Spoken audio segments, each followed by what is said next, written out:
सुप्रभात बच्चों। केवी online Hindi class के अंतर्गत आप सभी का स्वागत है। बच्चों, आज हम सब बाल गोविंद भगत के बारे में पढ़ेंगे, जिसे लिखा है रामवृक्ष बेनीपुरी जी ने। इसके पहले वाले वीडियो में हमने कुछ इनके बारे में बात किया था, तो उससे संबंधित ये आपके लिए कुछ प्रश्न हैं। हम जानना चाहते हैं कि आपको कहाँ तक पता है। तो बाल गोविंद भगत पाठ के लेखक का नाम बताइए। अगला प्रश्न है, यह कौन सी गद्य विधा है, अर्थात ये जो पाठ है इसमें किस गद्य विधा का प्रयोग किया गया है। लेखक की प्रमुख रचनाओं के नाम बताइए। जो पाठ के लेखक हैं अर्थात बाल गोविंद भगत, इस पाठ के जो लेखक हैं उनकी रचनाओं के नाम बताना है। चलिए आगे हम पाठ के कुछ मुख्य बिंदुओं पर प्रकाश डालेंगे। सबसे पहले हम जानते हैं बाल गोविंद भगत के बाह्य स्वरूप के बारे में, अर्थात उनका बाहरी व्यक्तित्व, जो बाहर से दिखने में वो कैसे थे। तो बच्चों, बाल गोविंद भगत 60 वर्षीय मझोले कद के गोरे चिट्टे आदमी हैं, जिनके पके हुए बाल, कमर में एकमात्र लंगोटी और सिर पर कबीर पंथियों जैसी टोपी, मस्तक पर रामानंदी चंदन और गले में तुलसी की बेडौल सी माला सुशोभित होती थी। तो इस प्रकार आपने देखा कि उनका जो बाह्य रूप है ना, वो आपकी आंखों के सामने बन रहा होगा कि उनके बाल पके हुए हैं, 60 वर्ष के व्यक्ति हैं, ठीक है ना, और मध्यम कद है उनका, ठीक है। और इस प्रकार से वो कबीर पंथियों वाली टोपी, अर्थात वो कबीर जी को बहुत मानते हैं, तो उन्हीं प्रकार की, उन्हीं जैसे कबीर जी की वेशभूषा थी उसी प्रकार की वेशभूषा को वो धारण करते हैं, ठीक है। तो ये उनका बाह्य स्वरूप था। एक बात और कि जिस प्रकार से हमारे अंदर का स्वरूप होता है उसका प्रभाव हमारे बाहरी या प्रत्येक कार्यों में भी दिखता है, ठीक है। लेकिन कई बार हम ये भी देखने को मिलता है कि लोग बाह्य आडंबर करते हैं, दिखावा करते हैं, जबकि उनके मन में कुछ और ही होता है। तो यहाँ पर लेखक यह कहना चाहते हैं कि वो इसलिए जो बाल गोविंद भगत हैं वो साधु इसलिए नहीं है कि उनका बाहरी दिखावा, जो बाह्य स्वरूप है वो ऐसा है। चलिए आगे देखते हैं। उनकी साधु प्रवृत्ति यानी उनका आंतरिक जो मन है वो किस प्रकार से साधुओं की तरह है। वह कबीर को साहब मानते थे। उन्हीं के गीतों को गाना, उन्हीं के आदेशों पर चलना, उन्हीं जैसा खरा व्यवहार रखना, स्पष्ट वक्ता, किसी की चीज़ ना छूना, न बिना पूछे व्यवहार में लाना उनकी प्रवृत्ति थी। तो इस प्रकार देखा हमने कि उनकी जो बातें थी वो बहुत अलग थीं अन्य लोगों से, यानी वो जो कहते थे वो करते थे। उन्हें जो कहना होता था वो बहुत स्पष्ट रूप से अपनी बात कहते थे, ठीक है। और उनकी सब चीज़ साहब की थी, अर्थात वो उनके पास जो कुछ भी था वो ये मानते थे कि ये सब कुछ कबीर जी का है, क्योंकि वो उसे स्वयं का नहीं मानते थे। वो उनके लिए ये सब कुछ भगवान के से चरणों में समर्पण जैसा था। और जब वो गृहस्थ थे, उनके पास खेती भी थी, और वो जो अर्थात वो किसानी करते थे, ठीक है, किसान ही थे। और जो भी कुछ खेत से मिलता था, अर्थात जो अनाज कटने के बाद फसल जो भी जो है फसल कटने के बाद जो मिलता था, उसे ले जा कर के वो कबीर मठ में पहले भेंट करते थे, अर्थात उसे अपने सर पर लेते और ले जा कर के कबीर मठ पर भेंट करते थे, समर्पित करते थे, और फिर कुछ जो बचता था वो लेके आते थे और उसी का प्रयोग करते थे।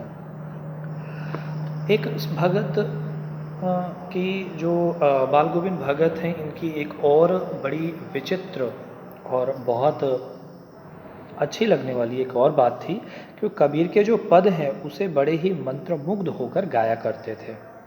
कई बार क्या होता था कि जैसे सावन के समय में जबकि बारिश हो रही हो, ऐसे में क्या होता था, सावन में भादों के माह में बारिश हो रही हो और ऐसे समय में धान लगता है, ठीक है। तो जिस समय वो धान के पौधों को रोप रहे होते थे, उसकी रुपाई कर रहे होते थे, उस समय भी वह कबीर के पदों का गायन करते। और उनका जो वो सुर था वो इतना प्यारा था, इतना मधुर था कि उनके आसपास के खेतों में जो काम करने वाले लोग थे वो भी मंत्रमुग्ध हो जाते थे। उनके भी पैर, उनकी भी अंगुलियां, और वो भी वैसे ही थिरकने लगते थे, ठीक है। आगे भगत के बेटे की मृत्यु और लेखक का आश्चर्यचकित होना। बच्चों, भगत की पत्नी तो पहले भी नहीं थी। बाल गोविंद भगत का एक बेटा था जो बहुत कमज़ोर और बीमार रहता था, इसीलिए भगत उसे अधिक प्यार करते थे, क्योंकि उनका मानना ये था कि जो कमज़ोर है, जो बीमार है ना, उसे और भी ज़्यादा प्यार की ज़रूरत है। ठीक है, उन्होंने किसी प्रकार से उनका विवाह कराया और जो पुत्र वधू आई उसने घर का सारा कार्य संभाल लिया, और इस प्रकार से उसके घर के सारे काम करने के कारण वो उससे निवृत्त हो गया, यानी घर का जो काम काज था उससे वो एक प्रकार से निवृत्त से हो गए, और वो अपना और भी ज़्यादा समय गायन, गाने बजाने में, ठीक है, इस सब में लगाया करते थे। और वो अपने मित्रों के साथ बैठ कर के भी जो है इसी प्रकार गाते थे, और कई बार क्या होता था कि उनके पदों को गाते हुए वो पूरी तरह झूमने लगते थे। ठीक है, और उनके जो मंडली थी, उनके साथ के जो लोग थे, वो भी उसी प्रकार का व्यवहार करते थे। अब लेखक, एक बार क्या हुआ कि लेखक ने देखा कि भगत के यहाँ भीड़ लगी हुई थी। भगत का इकलौता बेटा मर चुका था। भगत अपनी पतोहू को रोने के बजाय उत्सव मनाने को कह रहे थे, क्योंकि उनका मानना था कि आत्मा परमात्मा से मिल गई है, और ये आनंद की बात है। तो बच्चों, ये लेखक ने ये चीज़ देखा, वो बड़े आश्चर्यचकित हुए कि ऐसे कैसे, इन्हें दुख नहीं है। लेकिन एक कमाल की बात है कि वास्तव में बाल गोविंद भगत का एक विश्वास था, उनका ये विश्वास ही था कि जो प्रत्येक व्यक्ति के अंदर आत्मा होती है और वो आत्मा जो है परमात्मा से मिल चुकी है। ठीक है, तो ये इसमें रोने की कोई बात नहीं है। ठीक है, चलिए आगे देखते हैं। परंपरा से हटकर कुछ अलग, आगे क्या होता है, सबसे विशेष बात यहीं पे है, और ये चीज़ जो अब यहाँ पर हम पढ़ने जा रहे हैं, वही बात बाल गोविंद भगत को पूरी तरह से अन्य लोगों से अलग बनाती है। देखते हैं। भगत ने बेटे की चिता को आग पतोहू से ही दिलवाई। तो बच्चों, यहाँ पे ये देखने को मिलता है कि उन्हें उनके दिमाग में महिला और पुरुष को लेकर के अलग अलग, यानी किसी प्रकार का विभेद नहीं था। ठीक है, और उन्होंने परंपरा से हटकर ये काम किया, यानी अपने बेटे की चिता को जो आग है वो पतोहू से ही दिलवाई थी।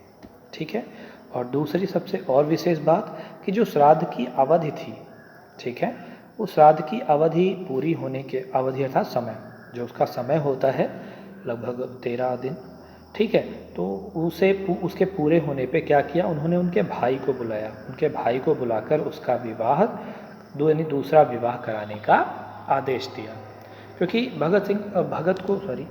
बाल गोविंद भगत को यह पता था कि इसके सामने इसकी पूरा जीवन पड़ा हुआ है। ठीक है, और वह नहीं चाहते थे कि वह इसी प्रकार से अपने जीवन को दुखी होकर के बिताए। वो चाहते थे कि ये अपनी नई ज़िंदगी शुरू कर सकती है, एक बार फिर से इसके जीवन में खुशियाँ आ जाएंगी।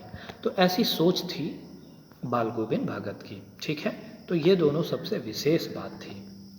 उनकी पतोहू जाना नहीं चाहती थी, क्योंकि उसे इस बात की चिंता थी कि उसके जाने के बाद भगत की देखभाल कौन करेगा, उन्हें एक गिलास पानी भी कौन देगा। ठीक है, तो ये उनका अपना प्यार था। ठीक है, लेकिन उस पर क्या क्या किया भगत जी ने, उन्होंने ये एक दलील दिया, अर्थात एक तर्क दिया कि यदि वह नहीं जाएगी तो वह घर छोड़कर चले जाएंगे, और इस प्रकार उसे जाना ही पड़ा, अर्थात उसके पास अब कोई विकल्प नहीं बचा था।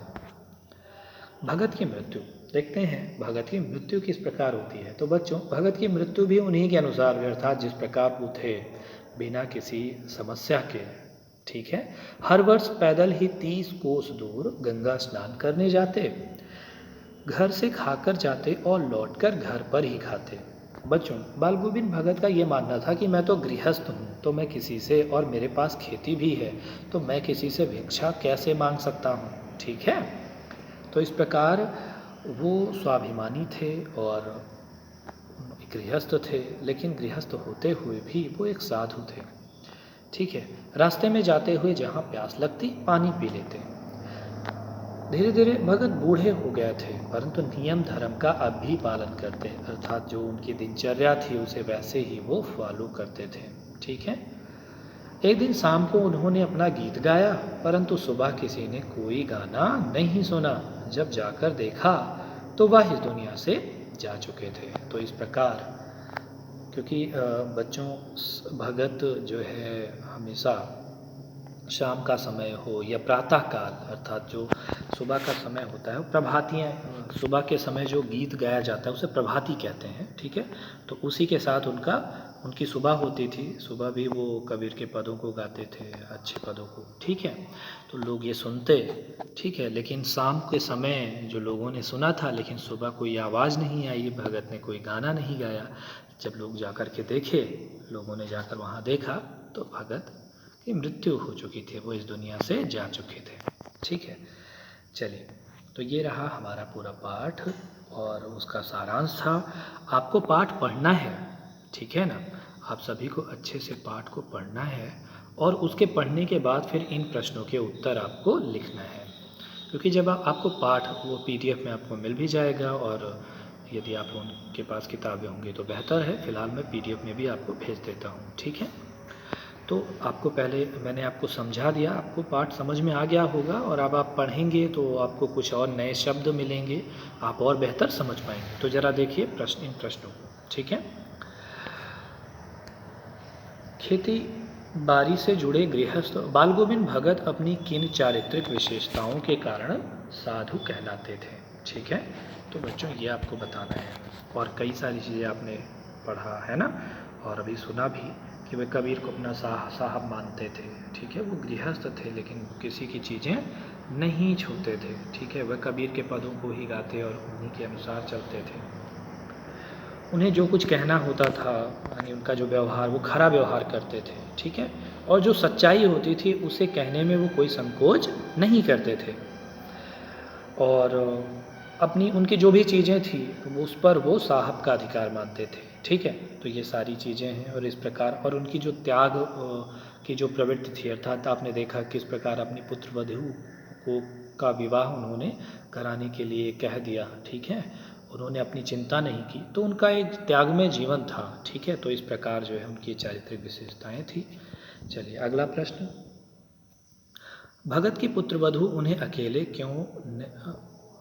क्यों नहीं छोड़ना चाहती थी, ठीक है। तो आप किताब पढ़ेंगे जब तो आपको दिखेगा और पता भी चलेगा, ठीक है, कि वो सोचते थे कि भगत बूढ़े हो चुके हैं, उन्हें भोजन कौन देगा, यदि वो बीमार पड़े तो उनकी देखभाल कौन करेगा, ठीक है ना। तो ये सारी चीज़ें, और भगत अकेले पड़ जाएंगे, तो इन चीज़ों की चिंता थी उसे। तीसरा प्रश्न है, भगत ने अपने बेटे की मृत्यु पर अपनी भावनाएं किस प्रकार व्यक्त की।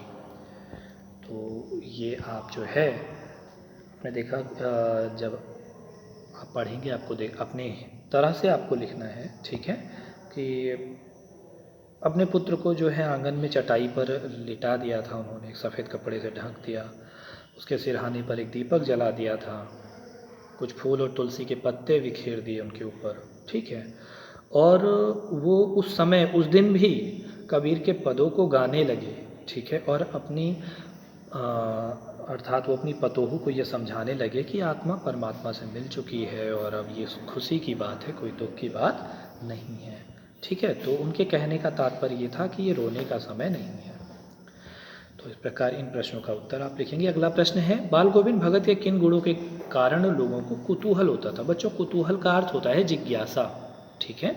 तो कई चीज़ें थी जो उनके कुछ ऐसे गुण थे कि लोग उनके बारे में और ज़्यादा जानने के लिए तत्पर होते थे और ज़्यादा जानना चाहते थे, ठीक है। तो इसे आपको लिखना है। आपकी दृष्टि में भगत की कबीर पर अगाध श्रद्धा के क्या कारण रहे होंगे, ठीक है, कि वो कबीर जी को क्यों इतना मानते थे।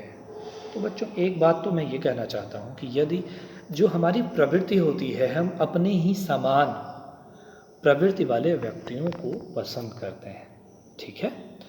अर्थात कहा भी जाता है कि यदि हमें किसी व्यक्ति को जानना है तो हम उसके दोस्त को जान लें तो हम उसे जान सकते हैं। या ये भी हमें सुनने में आता है कि यदि आप जैसे आप बच्चों आप जो व्यवहार करते हो, तो जनरली लोग क्या कहते हैं, समाज में लोगों का ये कि आपका जो व्यवहार, यदि आपका व्यवहार बहुत अच्छा है तो लोग क्या सोचते हैं कि आपके परिवार के लोग बहुत अच्छे हैं, उनका संस्कार बहुत अच्छा, उन्होंने वो लोग सभी बहुत अच्छे हैं, उन्होंने एक अच्छा संस्कार आपको दिया है, ठीक है। तो इसी प्रकार भगत की जो जो भगत जी कबीर पर जो उनकी अगाध श्रद्धा थी, इसलिए क्योंकि वो कुछ खुद भी उन्हीं की तरह रहे होंगे। कबीर की जो है वो आडंबर पसंद नहीं करते थे, ठीक है।